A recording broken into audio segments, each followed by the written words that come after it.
Assalamu alaikum wa rahmatullahi wa barakatuh. Thank you very much for your time. And also, I'm very thankful to Taif for giving me this opportunity to share my views regarding data analytics for Islamic finance.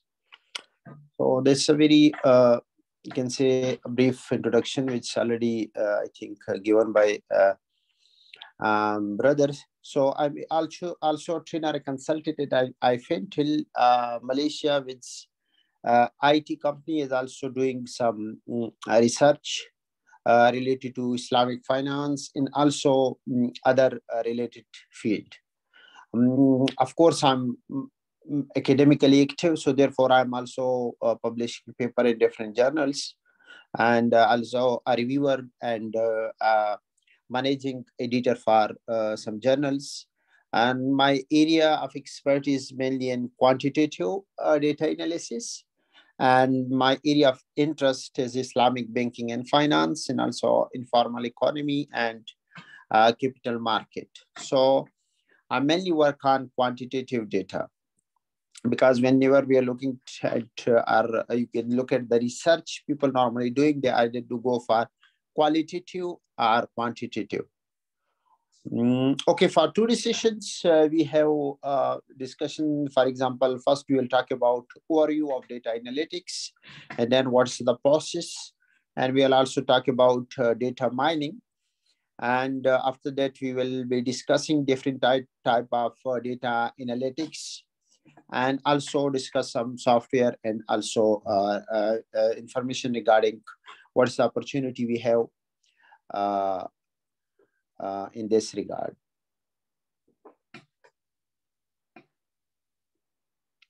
So first we need to understand, before going into detail, that what is knowledge. We need to start from knowledge, and then we move towards data. Can anyone tell me what's knowledge? What's your opinion? Regardless of what is written here, what do you think about knowledge? You can type in the chat. You can type in the chat, no issue. But whenever we are talking about knowledge, so it's actually a combination of information. It's maybe experience. Like, for example, you visit some places, you get information about the specific area. You know the locations. You know the map. So when it's come to application of knowledge in banking industry, or when it's come to application of knowledge in this finance industry, so we need to have a beneficial knowledge. Beneficial knowledge means you need to understand different pattern in data and different structure in data, and then try to analyze, and after that extract a useful information, and this information need to give a benefit to the organization. So when it's come to applied knowledge in the context of banking and finance, so we need to keep in mind that some beneficial information you extract from data. So in the context of data analysis. Okay, now the question is, what is data? So data is a Latin word. When it's come to literal meaning, something given. Whenever you see some digits, some pictures, some graphs, so these are all actually data. So data is actually a collection of facts, number, descriptions, and object stored in a structure or unstructured way. So data can be a structure, can be unstructured.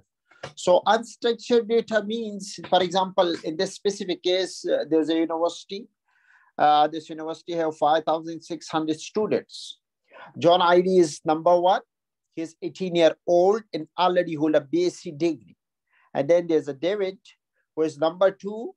He is 31-year-old and hold a PhD degree. And then you have Robert, and he is a number three. He's 51-year-old, and he is also a degree, like David.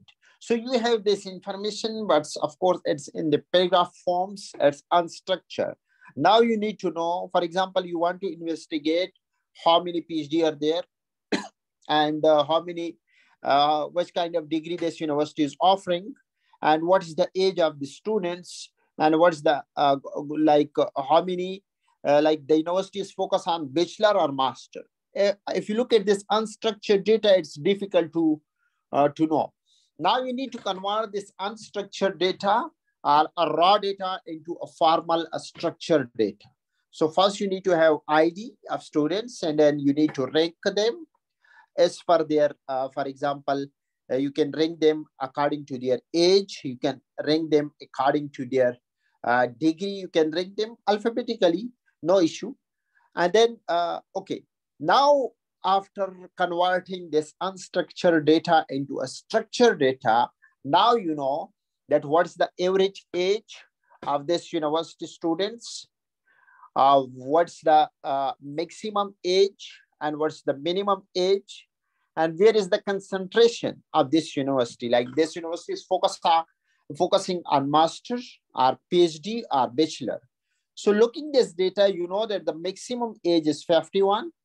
And now you can look at your own, for example, if your age is 52, now you can think about that you may be like, they may have a requirement of maximum age 51, so you may not be eligible.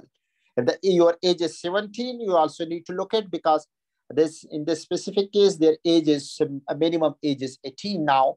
You also need to look at and decide that this university may not give you admission because of your age is 17 and the minimum is 18. Similarly, if you want to have a policy to like as a government, you want to have a policy by focusing on this data. So if you look at this, university is concentrating too much on bachelor and master, bachelor and PhD, and not too much concentration on master. So now you can have a policy, for example, if you want to promote a master degree, so you can focus on this university because they have more PhD and more bachelor students. So you can also focus on master. So that's how you can analyze, you can look at the structured data and decide what to do, like which kind of policy you need to have and how to get very useful, insightful information just looking at this table. So on the other hand, you have unstructured, you need to read and then you need to memorize how many students were there, what is their ranking, what this. So it means it's difficult to analyze. So therefore, this unstructured data normally we have is what's called a raw data. And then you need to have, you need to convert this raw data into a structured data, to a clean data. You need to clean the data. So we will talk about this later. Okay, now the question is, how much data is generated? So of course, we are living in a data-driven world, and people are using data as a main source to solve problems, to address issue. Recently, we have seen this pandemic. We are looking at the cases and we make policy. And the cases are more how to combine all these data. Now you have the entire world data of COVID-19, how many people have been impacted, how many people have received this vaccination and things. So it means the entire data is available and accessible. So it means nowadays people are using this term that people, now we are facing the problem of this food security and supply chain. And of course, one of the bad things, people are also using this term that data is the new oil. So it's a future. So when it's come to creation of data in 2021, we have 80 trillion gigabytes data. So it means it's a huge data we have created up to 2021. Each day, 2.3 trillion gigabytes of data are created. So imagine our hard disk, which may be like 500 GB or 1 TB, but it's a 22.3 trillion gigabytes data we have created. We are creating each day. By 2025, more than 150 zettabytes. So zettabyte means if you convert this into this gigabyte, so it may be like 160, approximately 160 trillion gigabytes of big data will be analyzed. So it imagines if you have this huge data, and this data need to be analyzed. So look at this market, the future of this market. How many people you need to have? Like if you have that huge data, that big data, of course, you also need to have a lot of expert to analyze the data, because if you're not analyzing data, your data is not clean. It's just a raw data. It's just like you have diamond, but diamonds inside the sea, or you can say diamond in the mountain. So it's useless. Now you need to convert this raw data and need to clean it, and then you need to analyze it. So first, you need to store it as a process. It need a lot of efforts and need a lot of storage. How we'll talk about this. And then by 2022, the big data market will grow to $274.3 billion. So it means this market is growing. This like if you approximately $300 billion market.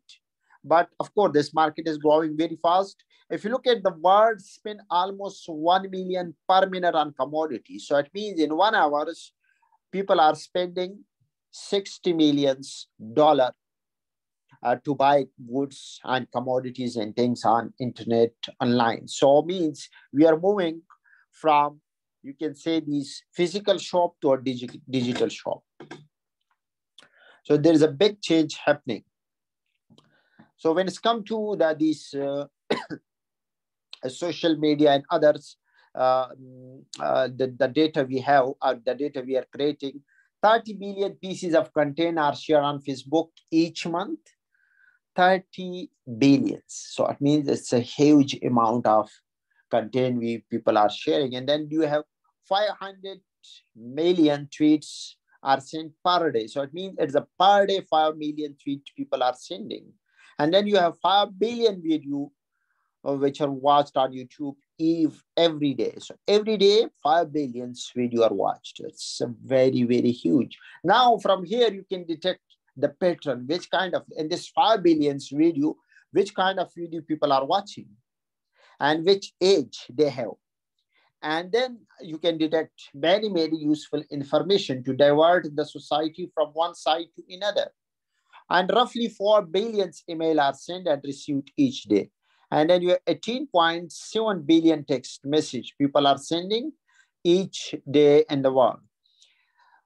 Now, out of 7 billion populations, of course, people are now, I think the recent report says will reach to 8 billions, but 6 billion out of the 7 billion people in the world have cell phone. So it means by 2030, 90% people will be active on internet.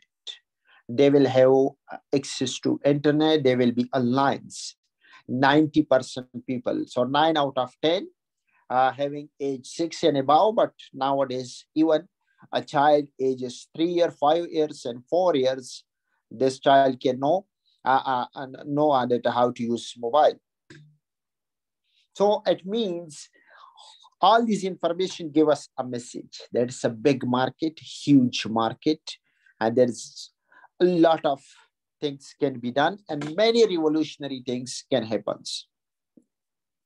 Okay, so we discuss about knowledge and the data. Now we need to move towards information. So when we are talking about informations, so when we process data, of course, supposed to be in a structured way, a structured manner. When the structured data is available, then we need to process and then we need to analyze in order to share a beneficial information with the organization. So therefore, information that people use to support their decision, because if there's a raw data and this raw data don't have any information, and of course there is information, but it's difficult to extract information. So extraction of information is important, as I mentioned. So just data is not data, then structured data, clean data, and using this data analytic tool to analyze it, then you can share information. Okay, so whenever we are talking about this data analytics or data science, we need to, people are normally thinking that you need to be experts in computer science, mathematics, statistics, and then of course you also need to have your subject knowledge. For example, if you're using this data analytics and biology, chemistry, and physics are some other sciences. Of course, when we are talking about our area like Islamic finance, so you need to also be expert in Islamic banking and finance. But uh, of course, these three fields are involved, but data set is the process of converting data into information. When you are able to convert data into information, so it means uh, you have this not detailed knowledge, but basic knowledge. So therefore, these three fields are involved. For you need to have some extent, not too deep, but at least basic computer science or IT knowledge. You need to have a basic statistic knowledge, and then you also need to have the domain knowledge of your area. So if you have to some extent a basic knowledge of all these three fields, then you can become a data scientist, or you can call the data analyst. So that's why it's a combination of these three fields. Okay, whenever we are talking about data science, data analytics, there always the term people are using the big data. So big data is what we have just discussed, like how many content we are sharing each day on YouTube, Facebook, and all. So it means it's a big data. Now the problem with the big data is that how to store. This is the first questions, and second, how to clean, and after cleaning, how to analyze, and how to extract information from this data, how to identify pattern, pupil behavior, and of course, many, many things. So that therefore, whenever we are talking about a data science, it's of course a science in which we analyze data. Versus big data, of course, big data means it's just data. So big data refer to a data set, data too large, which where the normal, or you can say the traditional system is not able to capture, even as physically impossible to store the content we share each day, as I mentioned. So therefore, we need to have a specific system, specific software to analyze this data and specific approach. At the end, we will have some exercise. I will show you that how to analyze data by using a very basic statistics. Okay, whenever we are talking about data analytics, and then on the other hand, people are also using the term data analysis. So what is the difference between data analysis and data analytics? So data analytics is a broad field like a data science, while data analysis is just the process you analyze the data. So in other words, data analysis is a subset of data analytics. So it is a broad field. Data analytics is a broad field, while data analysis is a subset in which you analyze data. Because data analytics, there's a many steps. You need to collect the data, store data, clean data. After that, you use data analysis. Yes, the people are also using the term data mining. So data mining is actually the process of detecting pattern in existing database. So again, you try to identify what is the pattern of data, what's the volatility in the data, how data behave.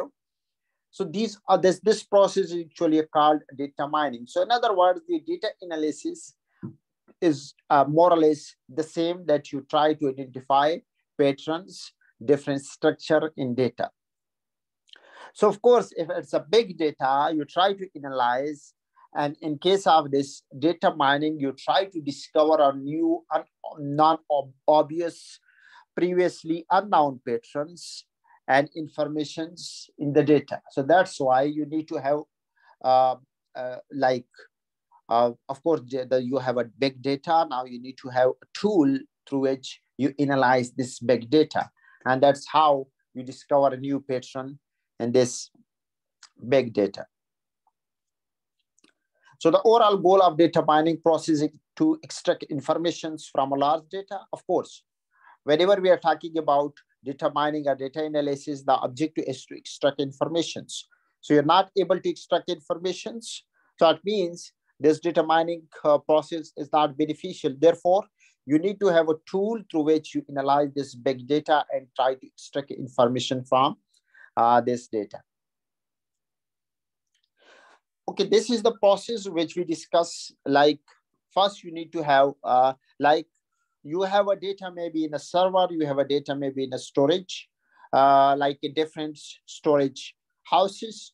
And then you need to then process data. So first you need to have like this data transform.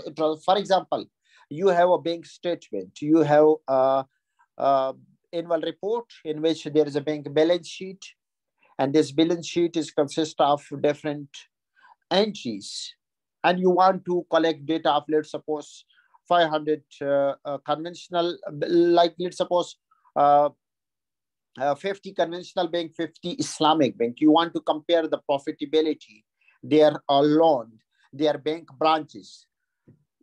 So this data, the annual report they publish is actually, it's the report, of course, consists a lot of information, but it's come to analyze this kind of analysis that compare the profitability, compare their branches. Now, this data actually a raw data for you. Now you need to extract informations, and then you need to store this data.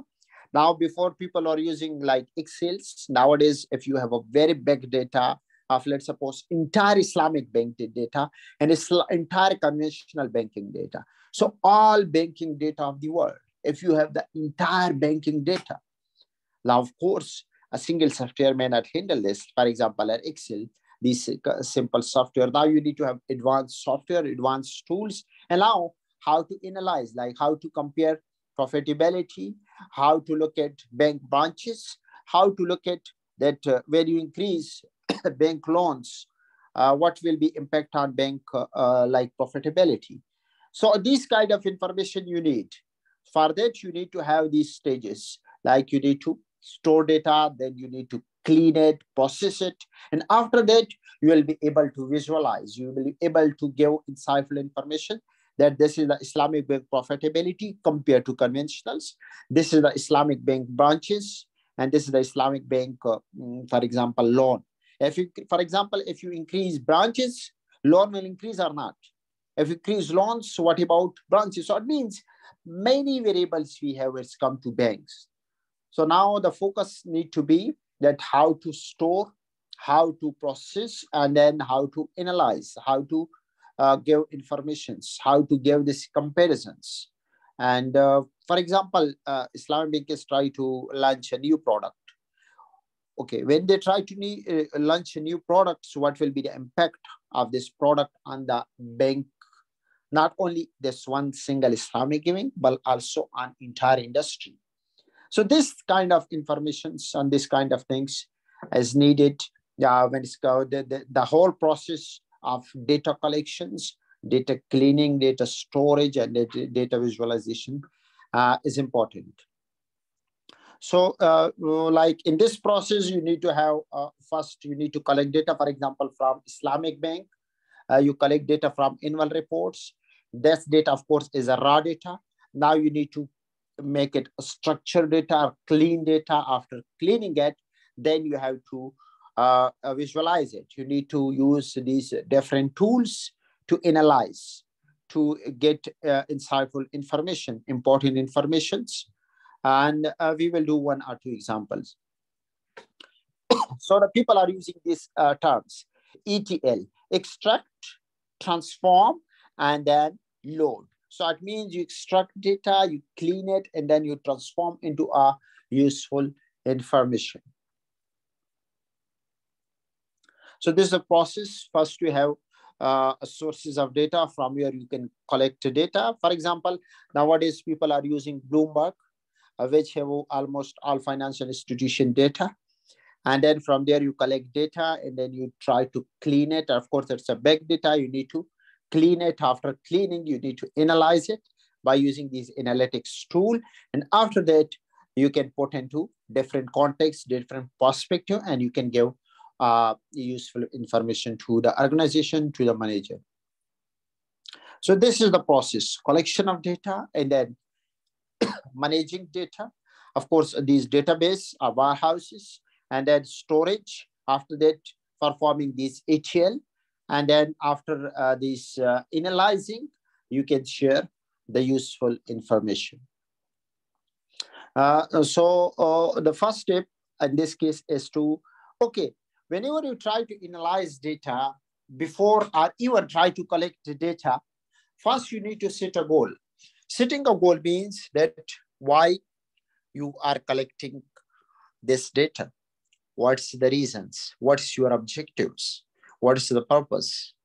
So this is very important before collecting data. And then when you have this objective, for example, uh, you try to increase bank profitability. You're trying to launch a new Islamic finance product. For example, you try to introduce this diminishing musharaka product. And you try to collect data from other countries who already have other bank, and then try to compare the same product which alternative to conventionals, how it work or behave compared to conventional products, and what's their success and other countries. So all these kind of information. So first you need to have a clear goal, and then the second thing, you need to have a clarity in terms of how to measure this data. It means which method you will use to analyze this data. This is important because before collecting data, you need to have a methodology in your mind, because when you collect data, after that, you are not clear about that which method, which analytical tool, or which the statistical tool you will use to analyze.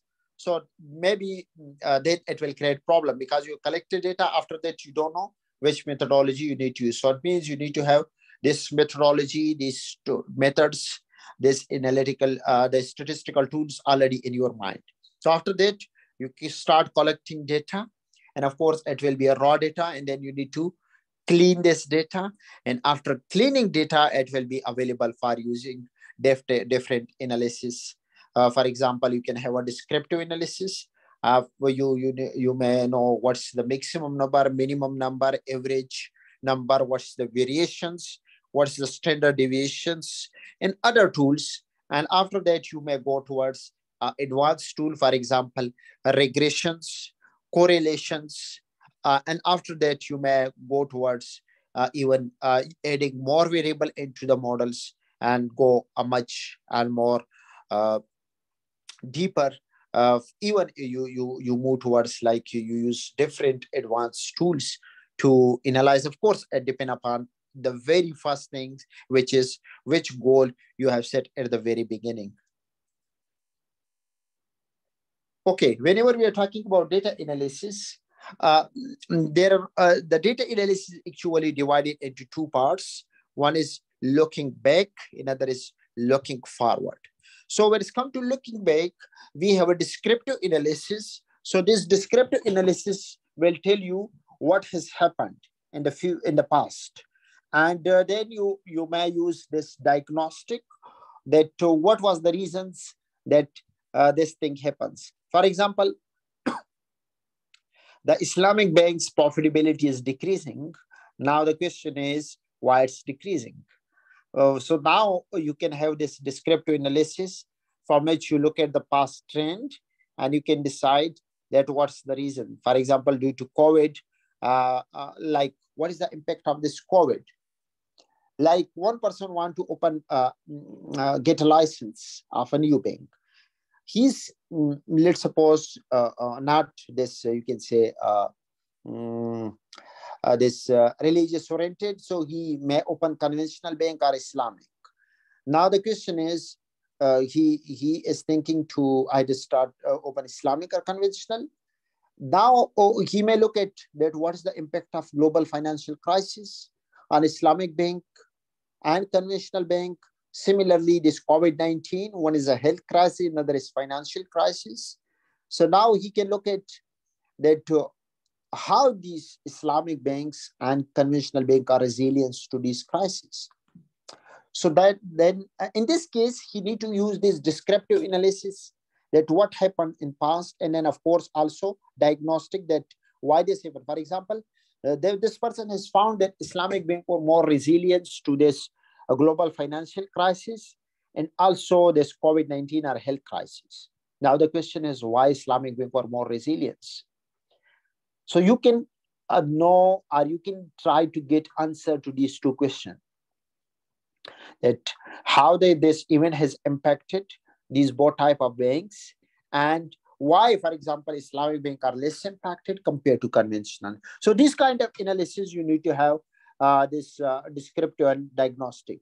Okay, when it's come to future or forward-looking analysis, then you have to have this predictive, what will happen in future, and then you also have this prescriptive, what action you need to take if this kind of situation happens. So in this, the second part, you are trying to have a policy for future. Nowadays, if you look at many countries are trying to increase interest rate. One of the reason is inflation. They try to counter inflations by using the tool which is increase in interest rate. Now the question is why they are trying to increase interest rate, because they have a past experience. And if you look at the correlation between interest rate and inflation, whenever you increase interest rate, inflation will decrease. So it means the correlation is negative. So when the correlation is negative, so it means, of course, there's economic theory, intuition, and it's rational. Each country context is different. This kind of tool may be very impactful when it's come to a country which totally depended on bank financing compared to a country where people are not taking loan from a bank.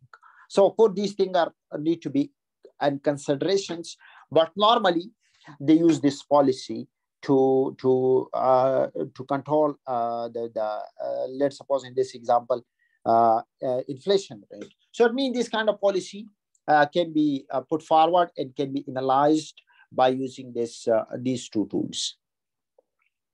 Okay, so these are the different approaches. We have descriptive analytics, diagnostic analytics, predictive analytics, prescriptives, and cognitive, and also some 2 or 3 or others. Okay, when it's come to this, the first one, text analysis. So in this method, you try to discover a pattern in a large data set. As I mentioned, you have a very huge data. All banks of the world, conventional Islamic. Now you try to see that what is the correlation between Islamic bank branches and Islamic bank loan compared to conventional bank branches and conventional bank loan.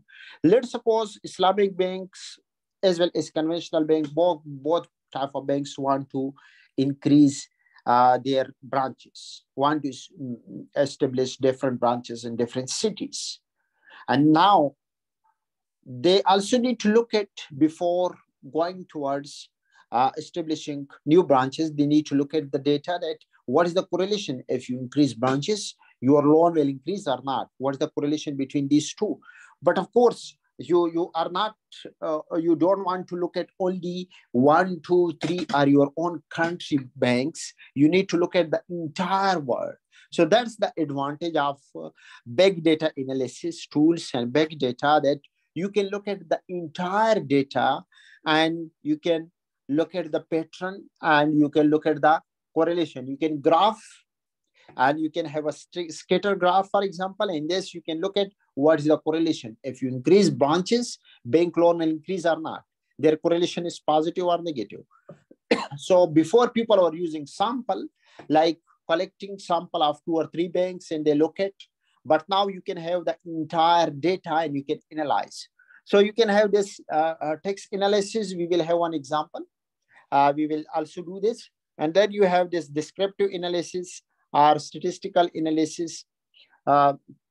In case of statistical analysis, you may have, for example, by using average, what is the average profitability of Islamic bank compared to conventional? What is the, for example, Islamic bank margins or spreads compared to conventional? So you can compare any bank variables, any other financial institution variable by using this descriptive statistic like means, what is the average size, what is the maximum number, minimum number, what is the deviation from central point, like what is the average deviation, why there is deviations. For example, if continuously the profit rate is increasing, suddenly there's decrease. Now you can know why there's deviation. Now by using the standard deviation or variance, you can know or how much deviation is there. So that's also one of the approach when it's come to data analytics. People are using this descriptive statistics. And then you have diagnostic analysis. And this analysis, you try to answer why this thing happens. You try to look at the causal factor behind the reason. Sometimes the reason is very, very obvious. For example, the Russian stock market almost crashed. The reason is very obvious because of the Russia-Ukraine conflict. And there's a world crisis due to this COVID-19. All stock markets, all financial market impacted. So in this case, you have a very obvious reasons that you know the reason. And sometimes you may not know the reasons. Let's suppose there are 5 variables which are impacting bank profitability. Now you don't know which one is more impactful, which one is less. So in this case, you need to have this diagnostic analysis. And secondly, you can also know through this analysis that, for example, which crises were more like impactful on financial markets. Let's suppose we have global financial crisis, 2007 and 8. We have COVID-19. And then you have, let's suppose, this Russia-Ukraine. That's you can say geopolitical crisis, health crisis, and financial crisis. Now you try to look at compare these 3 crises, which impact more, which one was more impactful when it's come to Islamic banks compared to conventionals. So in this kind of analysis, you can use this diagnostic analysis, and you can know that which one is more impactful. And you may also try to know that what is the reasons, or which variable are highly impacted. And then we also have this inferential analysis. In case of inferential analysis, we can look at a small sample, and then we can generalize this sample to a large population. For example, you can study the new product. Let's suppose nowadays in Islamic banks, diminishing musharaka is more obvious, and a lot of banks are adopting it because of many reasons. So you can collect data from 3 or 4 or 5 banks, and then you can generalize. Okay, these 5 banks have used this product and diminishing musharaka, and they're successful in these banks. Now I can also use the same product by my bank. So it means you collect, you get insights, or you get information from small group, and then you generalize. You say, if diminishing musharaka has worked for these 5 banks, it will work for all banks. So when you make these conclusions using this, it's called inductive approach, moving from small sample to a large population, generalize your results. So it means in this case, you are using inferential statistics. So there's also multiple tools. For example, use samples. And then, of course, when you go deep down into sample, there's a different type of sample as well. So it means this is also one way of data analytics. You try to get information from small sample, and then you generalize to a large population. And then you have predictive analysis. In this, you try to make a predictions about unknown future events. For example, you study global financial crisis, and then you found some specific pattern happen in this crisis. Then you can also make a prediction about future crises. If this kind of crisis happens in this region, in this context, in this industry, this will be the impact. So it means using present information, making prediction about future. So it means this is also one of the important tools, or you can say analytics approach used, that you try to identify the specific pattern, specific behavior anomalies, and current market, and try to predict the future. If this happens, this will be the possibility that the same kind of things will also happen. So this is also one of the approach we have. Normally, when it's come to using this approach in research, people are using a war model. I don't want to go too much detail in these things, but people are using these models in which, for example, the same example we have currently in the world, the inflations. So people are saying if you hit target interest rate, inflations will be controlled. So it means not directly, you are not able to directly control inflation, then you are using other tool to control it. So it means, or for example, if there is some crisis, due to this crisis, if there's a decrease in the markets, how many years or months it will take to return back to a normal conditions. So that's how they use this approach. Okay, then you have this prescriptive analysis. So it means in case of prescriptive analysis, you combines the insight from this textual analysis, statistical diagnostic, and all these, and try to provide a suggestions to the problem. So it means it's a combination of all tools or analytics, and then you try to suggest a policy. That's why, as I mentioned, that people try to identify different behavior in data, different pattern in data, and then they suggest solutions to the real world problems. And finally, there is a deviation analysis as well.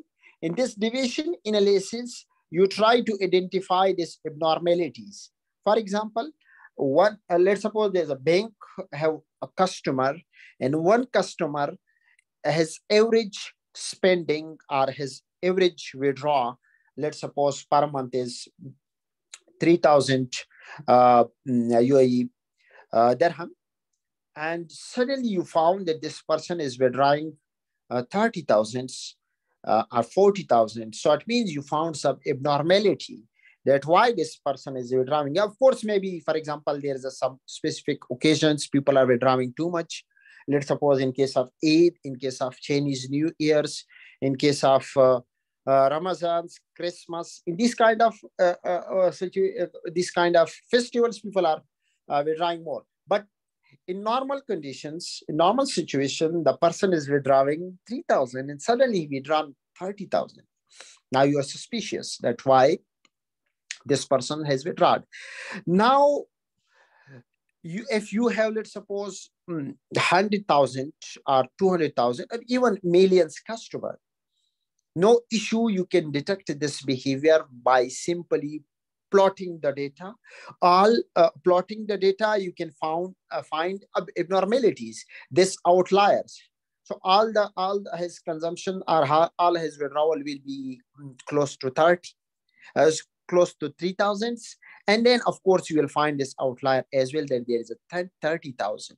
So, of course, you can go deep down and you can try to detect this. Maybe there may be a fraud, or there may be some other issue. That's how you identify these abnormalities, this deviation from means, through using these data analytics tool.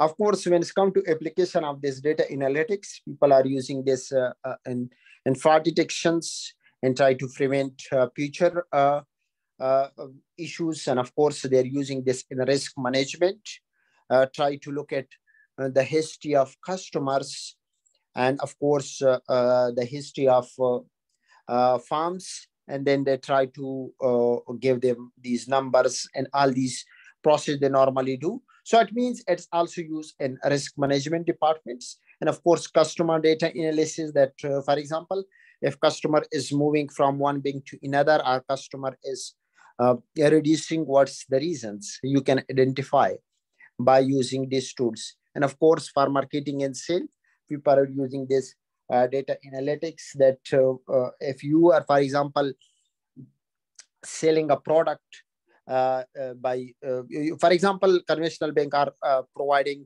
digital banking and you're not providing, and of course you will lose a customer because people now prefer to use online banking.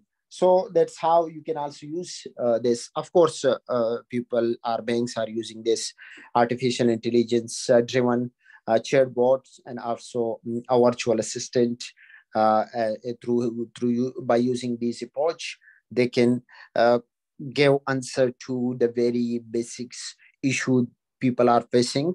So it means 80% issue can be solved by these data-driven tools. Of course, how these artificial intelligence are responding. Of course, they're using data. They use data that the same pattern of question, if asked, this is the answer. So they code the answers, and then it will automatically come out. So it means this is not limited. That means this analytical, this data analytics approach is not limited in this area. Of course, there's many new area as well. You can use this approach, and of course, audit is one of the important part of a bank, and it improve audit quality. And there may be some abnormality happens, even if you are an expert, you're a chartered account, whatever.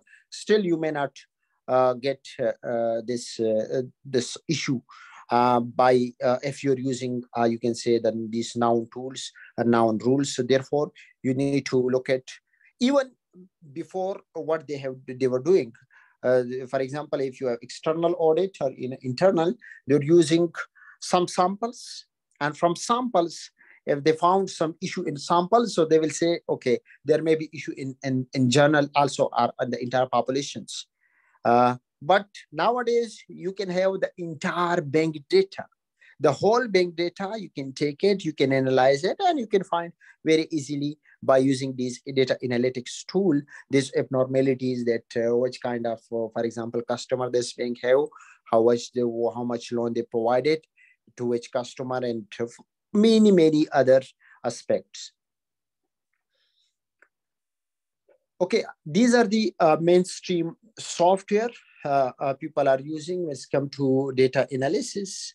There's a Python, there's R, there's data species, and even Excel and other.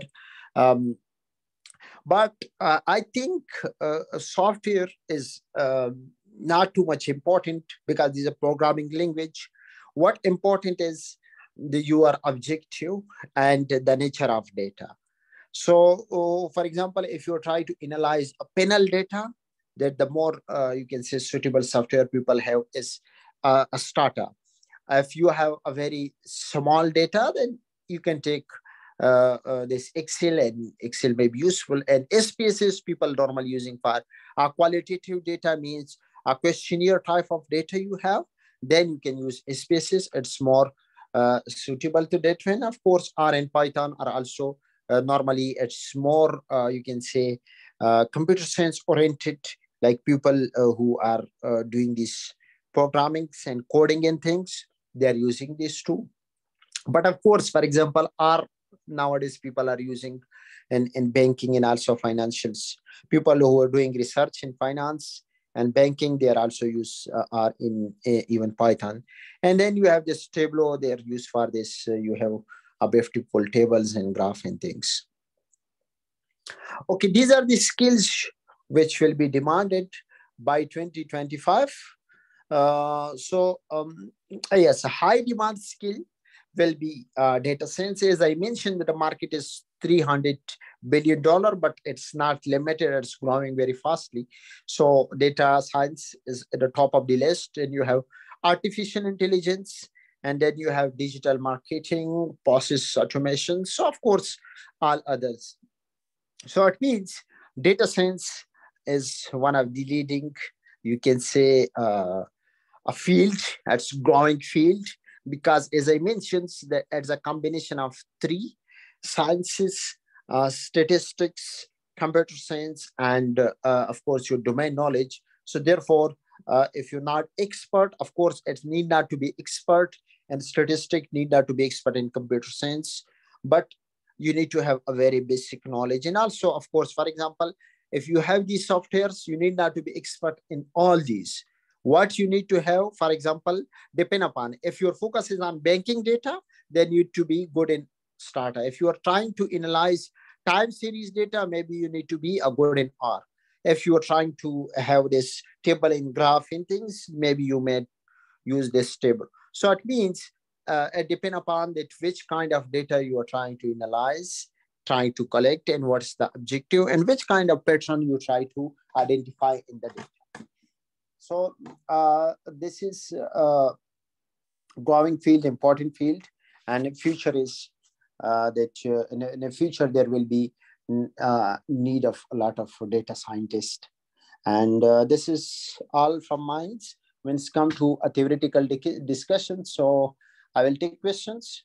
Now, if you have in this theoretical discussion, then I may run 2 or 3 examples so that you can know that how it's applied.